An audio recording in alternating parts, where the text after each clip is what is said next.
আমি বললাম, কাকা, আমি তো আপনার এখানে পড়তে এসেছি।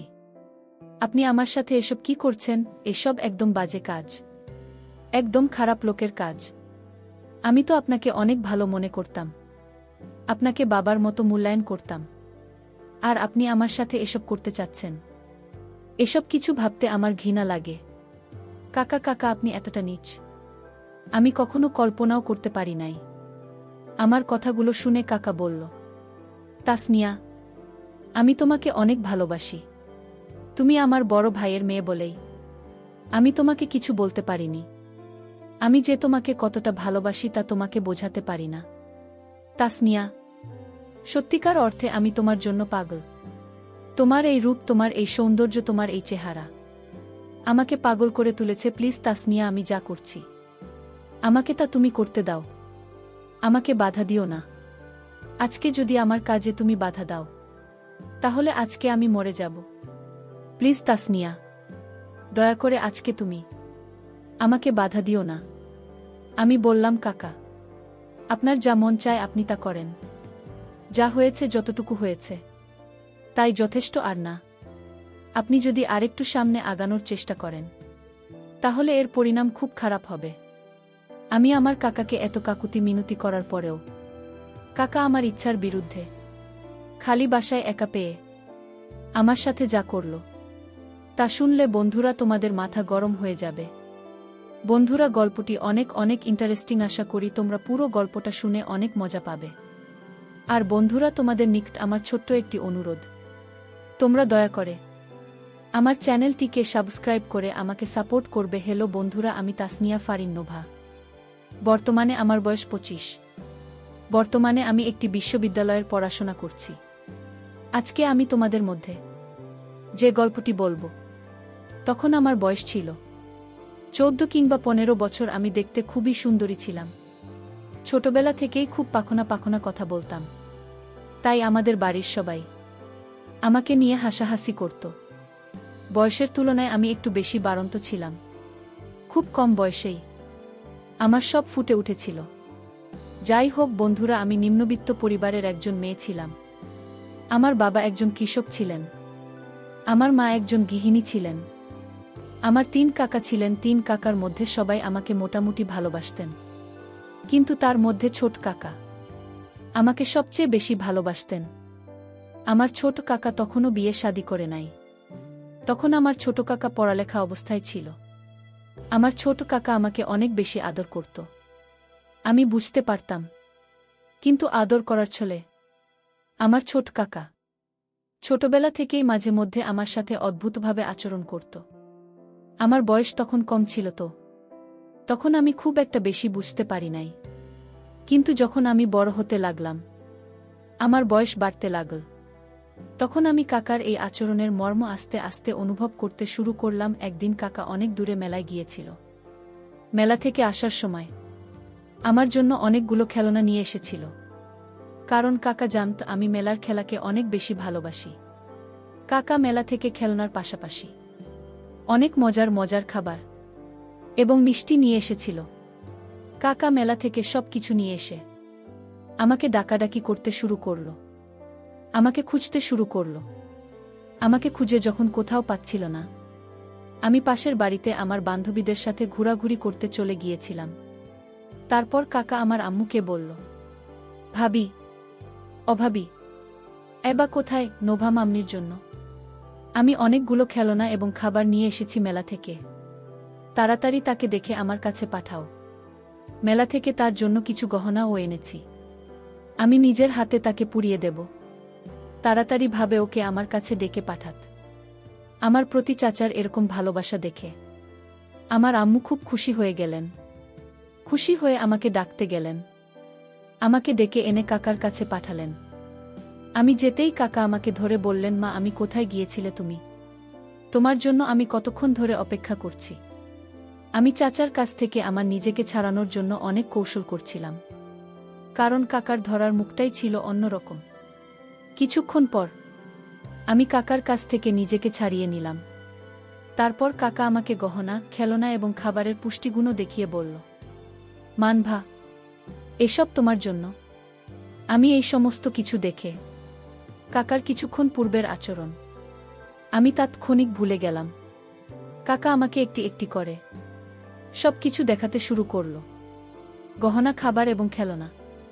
আমি দেখে খুব খুশি হয়ে কাকাকে বললাম, কাকা, তুমি আমাকে অনেক ভালোবাস, তাই না? যে কারণে তুমি এগুলো এনেছ।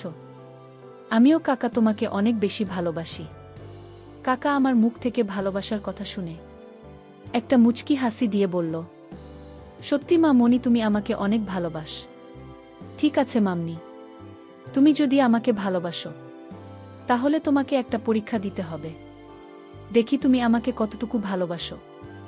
আর এই পরীক্ষাতে যদি তুমি পাশ করতে পারো তাহলে তোমাকে আমি এই সমস্ত কিছু দিয়ে দেব। আমি বললাম, কাকা, আমি তোমাকে ভালোবাসি, তুমি আমার বাবার আপন ভাই। আমি তোমাকে কাকার মতো করেই ভালোবাসি। এ ব্যাপারে কোনো সন্দেহ আছে তোমার? যদি সন্দেহ থাকে তাহলে তুমি আমাকে যে কোনো পরীক্ষা নিতে পারো। কাকা আমার মুখ থেকে এরকম ধরনের অনুভূতির কথা শুনে বলল, আচ্ছা ঠিক আছে মামনি, যাও, তুমি আমাকে ভালোবাসো, তোমাকে কোনো পরীক্ষা দিতে হবে না। তবে তোমাকে প্রতিদিন একটা কাজ করতে হবে। যদি তুমি এই কাজটা করতে পারো তাহলে তোমাকে আরও বেশি মজা দিব। তুমি যা চাও তাই দিব। বলো মা নোভা, তুমি কি প্রতিদিন আমার সাথে এই কাজটা করতে পারবে? কাকা যখন আমাকে এই প্রস্তাবটা দেয় তখন আমি ক্লাস 8-এ পড়ি। আমার বয়স তখন 14 কি 15 হবে। কাকার মুখ থেকে এরকম ধরনের কথা শুনে আমি প্রথমে কিছুটা ঘাবড়ে যাই। কি এরকম কাজ যে কাজটা কাকার সাথে প্রতিদিন আমাকে করতে হবে? আমি প্রথমত খুব ভয় পেয়ে যাই, না জানি কি কাজ করতে বলে কাকা। কিন্তু কাকার চোখে মুখে ভিন্ন এক চাপ আমি দেখতে পেয়েছিলাম। তারপর আমি কাকাকে বললাম, কাকা, কি এমন কাজ যে কাজটা তোমার সাথে প্রতিদিন করতে হবে, আর এই জন্য তুমি আমাকে প্রতিদিন অনেক মজা দিবে? যদি করার মতো হয় তাহলে কাকা অবশ্যই তোমার সাথে আমি কাজ করব। আর যদি করার মতো না হয় তাহলে তো কিছু করার নেই। একটু বলো কাকা প্লিজ, বলো না কাকা একটু প্লিজ। এত ঘোরাচ্ছে কেন? কাকা আমার মোটিভেশন বুঝে কথাটাকে ঘোরানোর চেষ্টা করছে। কাকা বলল, আচ্ছা ঠিক আছে মাম্মি, তোমাকে বেশি কিছু করতে হবে না। তুমি প্রতিদিন রাতে 8টা থেকে 9টা পর্যন্ত আমার কাছে সে পড়তে হবে। আমি তোমাকে খুব মনোযোগ সহকারে পড়াব, তোমাকে সামনে ভালো রেজাল্ট করতে হবে। কাকা আমাকে পড়াবে। কথাটা শুনে আমার কাছে খুব ভালো লাগল। এর আগে কাকাকে অনেকবার বলেও আমাকে পড়াতে রাজি করাতে পারি নাই। কাকার নিজের পড়ালেখা এবং আরও ব্যস্ততা ছিল। আজকে কাকা নিজেই বলছে সে আমাকে পড়াবে। সেটা আমার কাছে খুব আনন্দের মনে হয়েছিল, কিন্তু এই আনন্দের বিশ্বাসটা যে আমার জীবনে কাল হয়ে দাঁড়াবে তা আমি কখনো কল্পনাও করতে পারিনি। আমার জীবনের সর্বনাশ ডেকে আনবে আমি কখনো ভাবতেই পারিনি। আমি বললাম, আচ্ছা ঠিক আছে কাকা, আমি কাল থেকে প্রতিদিন রাত্রে 8টা থেকে 9টা পর্যন্ত তোমার কাছে পড়তে আসব। এই বলে আমি কাকার কাছ থেকে খেলনা সামগ্রী, গহনা এবং মিষ্টি নিয়ে চলে আসলাম। এসে আমার আম্মুকে বললাম, আম্মু, কাল থেকে কাকা আমাকে রাত্রে 8টা থেকে 9টা পর্যন্ত পড়াবে। কাকা আমাকে পড়াবে শুনে আমি খুব খুশি হল। পরের দিন রাত্রে 1টা বাজে চলে গেলাম কাকার রুমে পড়তে। কাকা আমাকে পড়তে এসেছি দেখে অনেক খুশি হয়েছি। কাকা আমাকে একটি অঙ্ক বুঝিয়ে দিল। আমি সেই অঙ্কই আবার পুনরায় করার চেষ্টা করছিলাম। আমার মনোযোগ ছিল অঙ্কের প্রতি, পক্ষান্তরে কাকার মনোযোগ ছিল আমার প্রতি। হঠাৎ করে আমি আর চোখে চেয়ে দেখলাম কাকা আমার দিকে খারাপ নজরে চেয়ে রয়েছে, খুব বাজে দৃষ্টি দিচ্ছে। আমি কাকার দিকে চাইতে কাকা আমার এখান থেকে চোখ ফিরিয়ে নিত আর বলতো, তাড়াতাড়ি অক্ষর, একটু পর তোকে ইংরেজি পড়াব। এইভাবে কাকার এখানে আমি প্রতিদিন রাত্রে পড়তে যেতাম। মাঝে মধ্যে আমি যখন পড়া পারতাম না তখন কাকা শাসন করার ছলে আমাকে খুব বাজেভাবে ছুটিত। আমি কিছু বলতেও পারতাম না। একদিন আমি কাকাকে বললাম, কাকা, তুমি যদি আমাকে এভাবে মারো তাহলে আমি আর পড়তে আসতো না। কাকে বলল, আরে বেটি, যদি তাকে কিছু শাসন না করি তাহলে কি তোর ভেতর থেকে পোড়া বের হবে? আমি বললাম, কাকা তো ঠিকই বলেছে, যদি শাসন না করে তাহলে তো আমার পড়তে মন চাইবে না। কিন্তু আমি তখনও কাক আর ভিতরে লুকিয়ে থাকা শয়তানটাকে চিনতে পারি নাই। একদিন কাকা আমাকে পোড়াচ্ছিল। একদিকে পড়া ছিল আর অন্যদিকে টেবিলের নিচ দিয়ে আমার নিম্নাংশে এলোমেলো করার চেষ্টা করছিল। আমি তখন লজ্জায় কিছু বলতে পারছিলাম না। আমি বারবার সরে যাওয়ার চেষ্টা করেছিলাম কিন্তু কোনোভাবেই পারছিলাম না। অবশেষে আমার মন খারাপ দেখে কাকাই আমাকে ছেড়ে দিয়েছিল। পরের দিন কাকার কাছে পড়তে গেলে কাকা আমাকে বলল, মা তাসমিয়া, আজকে আমি তোমাকে পড়াব না। আজকে আমার মন ভালো নেই। আজকে তোমাকে নিয়ে শুয়ে শুয়ে একটি বাংলা নাটক দেখব। বাংলা নাটক আমার কাছে এমনিতেই খুব প্রিয়। আমি খুব ভালো বাংলা নাটক দেখি, বিশেষ করে নিলয় আলমগীর এবং যেই ছিল নাটকগুলি আমি দেখি। এই দুটি জুটি আমার কাছে খুবই প্রিয়। আমি কাকাকে বললাম, কাকা আমি জান্নাতুল সুমাইয়া হিমি এবং নীলা আলমগীর নাটক দেখব। কাকে বলল, আচ্ছা ঠিক আছে। তাহলে আমি আমার মোবাইলে হইনি এবং নিলয় আলমগীর নাটক বের করছি। এই বলে কাকা হেডফোন লাগিয়ে আমার কানে একটি আর কাকার কানে একটি দিয়ে হিমি এবং নীলা আলমগীর নাটক ছাড়ল।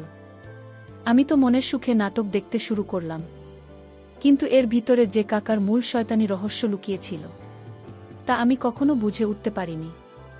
হিমি এবং নীলা আলমগীর নাটকের শেষে আরও একটি অদ্ভুত ধরনের ভিডিও কাকার মোবাইলে অটোমেটিক চলতে শুরু করল। ভিডিওটি দেখে দেখে আমি বারবার কেঁপে উঠতে লাগলাম। জীবনের প্রথম এরকম দৃশ্য দেখে আর চোখ ফেরাতে পারলাম না। দুটি যুগলের এক অপরূপ দৃশ্য দেখার পর আমার কাছে নতুন কোনো কৌতূহল মনে হয়েছিল। বন্ধুরা জানেনই তো, তখন আমার বয়স ছিল মাত্র 14 কি 15 বছর। তখন আমার চোখে মুখে সর্বদাই ছিল যৌবনের ছাপ। তারুণ্যের সমস্ত কিছুই আমার মধ্যে বিরাজমান। বন্ধুরা, ভিডিওটি দেখে আমার গায়ে যেন প্রবাহমান রক্তের স্রোত বয়ে যাচ্ছিল। ভিডিওটি দেখে আমি আর নিজেকে কন্ট্রোল করতে পারলাম না। অটোমেটিক্যালি নিম্নাংশের অবস্থা খারাপ হতে শুরু হলো। আস্তে আস্তে ওই ভিডিওর প্রতি আরও বেশি আসক্ত হয়ে যাচ্ছিলাম। আমিও তখন কাকার সাথে খুব মনোযোগ সহকারে ভিডিওটি দেখতে শুরু করলাম। আমার তখন এমন অবস্থা হলো, কাকাকে তখন বন্ধুর মতোই মনে হলো। আমার কোনো হুঁশ জ্ঞানই ছিল না। আমি কি দেখতেছি, কার সাথে দেখতেছি, তার কোনো খেয়ালই নেই। ওই ভিডিওটি যেন আমাকে পরিপূর্ণ পাগল করে দিয়েছিল। ভিডিওটি দেখতে দেখতে হঠাৎ আমার কাছে মনে হলো কাকে যেন আমার সাথে কি রকম অদ্ভুত আচরণ করতে শুরু করল। ভিডিওটি দেখে আমার অবস্থা এতটাই খারাপ হয়ে গিয়েছিল যে কাকা যে আমার সাথে এরকম বাজে আচরণ করছে তাও আমার খেয়াল নেই।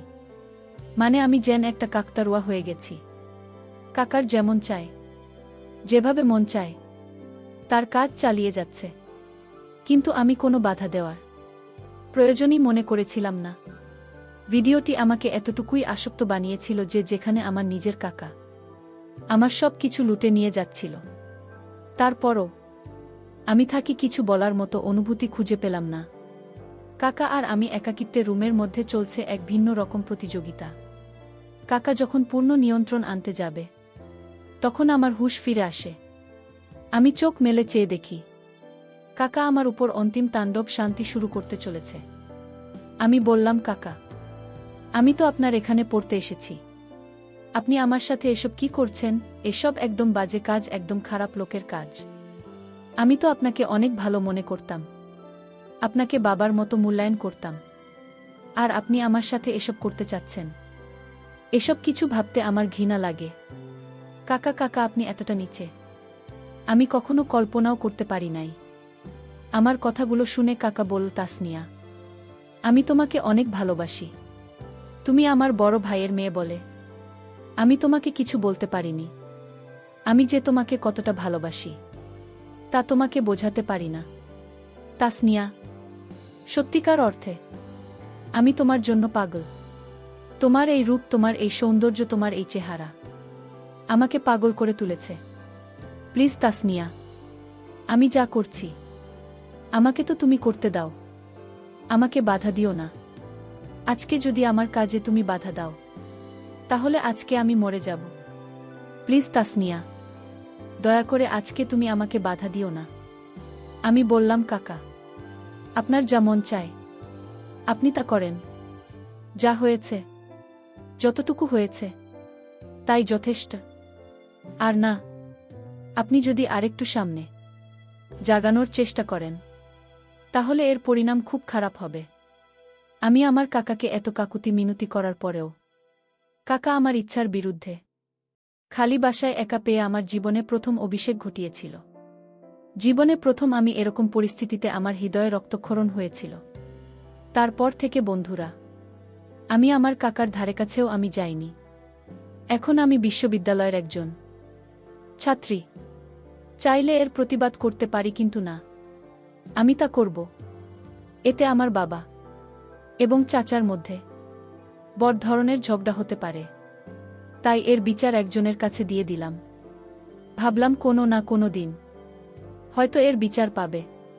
পরিশেষে আমি তোমাদেরকে বলব, বন্ধুরা, সন্তানের পিতা মাতারা অবশ্য একেবারে ছোটবেলা থেকেই তাদের সন্তানদের প্রতি লক্ষ্য রাখা উচিত। আর প্রত্যেকটি পিতামাতার উচিত তাদের সন্তানদেরকে নিজের মতো করে মানুষ করা, নিজের চোখে চোখে রাখা এবং বিশ্বস্ততার উপর ভরসা করে কারো উপর নষ্ট না করা। বন্ধুরা, গল্পটি তোমাদের কেমন লাগল অবশ্যই কমেন্ট করে জানাবেন।